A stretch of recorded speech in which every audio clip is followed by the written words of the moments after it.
నంద్యాల జిల్లాలో నంద్యాల పట్టణంలో ముఖ్యంగా ఆంధ్రప్రదేశ్ రాష్ట్ర విశ్రాంత ఉద్యోగులకు సంబంధించి అయితే ఎన్నికలు నిర్వహించారు. ఈ యొక్క ఎన్నికల్లో అయితే 3006 ఓట్లు అయితే నమోదయ్యాయి. ప్రధానంగా నంద్యాల జిల్లా అంతా వ్యాప్తంగా కూడాను భారీగా అల్పపీడనం కారణంగా వర్షాలు కురిసినప్పటికీ పెద్ద ఎత్తున అయితే ఈ యొక్క వృద్ధాప్యంలో ఉన్నా కూడా విశ్రాంత ఉద్యోగులు అయితే ఈ యొక్క ఎన్నికల్లో పాల్గొన్నారు. ప్రధానంగా ఈ 12 సంవత్సరాల తర్వాత ఈ యొక్క ఎన్నికలు జరగడంతో ఈ యొక్క రిజల్ట్ కోసం అయితే ఉత్కంఠత నెలకొంది. ప్రధానంగా ఈ యొక్క ఎన్నికలకు సంబంధించి 17 బ్లాకులుగా అంటే బరిలోకి దిగారు. ఈ 17 మందికి సంబంధించి ఎన్నికలు అయితే ఎంతో ఉత్కంఠగా అయితే జరిగాయి. ప్రధానంగా అయితే అంటే వృద్ధాప్యంలో ఉన్న ఉద్యోగుల్లో ప్రధానంగా అంటే ఆడవారు కావచ్చు, మహిళలు కావచ్చు, అలాగే పురుషులు కావచ్చు, పెద్ద ఎత్తున అంటే శక్తి వంచన లేకుండా ఈ యొక్క ఎన్నికల్లో పాల్గొన్నారు. రిజల్ట్ అయితే ఈరోజు సాయంత్రం ఓట్లు లెక్కబడిన తర్వాత ఈ యొక్క ఫలితాలు అయితే వెలువడే పరిస్థితి అయితే ఇక్కడ నెలకొంది. ఏదేమైనప్పటికీ ఆంధ్రప్రదేశ్ విశ్రాంత ఉద్యోగులు కూడా రాజకీయాలుగా ఏర్పడినట్టుగా అయితే ఇక్కడ అంత ఉత్కంఠత అయితే నంద్యాల అయితే నెలకొంది.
దేవుడు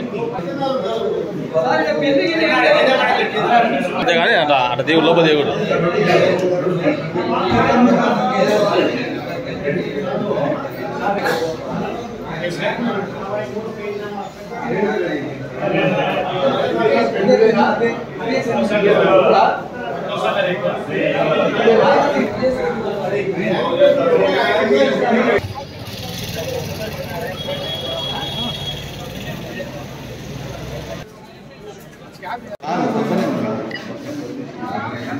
నేను పొద్దున్నే వేరే కౌంటింగ్లు ఉన్నా ఒకవేళ అయితే నీది 4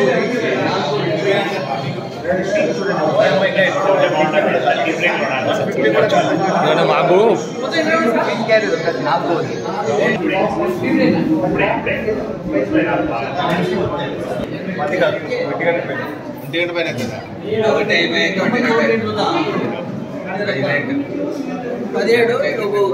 ఒక బ్యాలెట్ పేపర్ తీసుకుంటే 17 మంది ఎవరు పడ్డా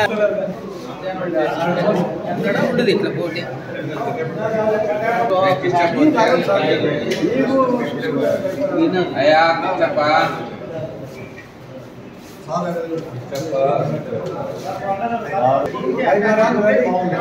ఇంకా టీవాలో బయటకు పడినానా ఓకే అలా सर माట్లాడొద్దు స్టడీ Ranganatharao P Shyamal K Venkateswara P पेर पंचो अलर्ट स्पीड చేస్తారు सर नाइट सर పుల్లారెడ్డి ఎల్ ఓకే బాలారెడ్డి ఎం చెడికేశ్వర T Krishnamacharya K Dakshinarayana B Mandaraju L sarpanch Subbareddy GV Subbareddy MC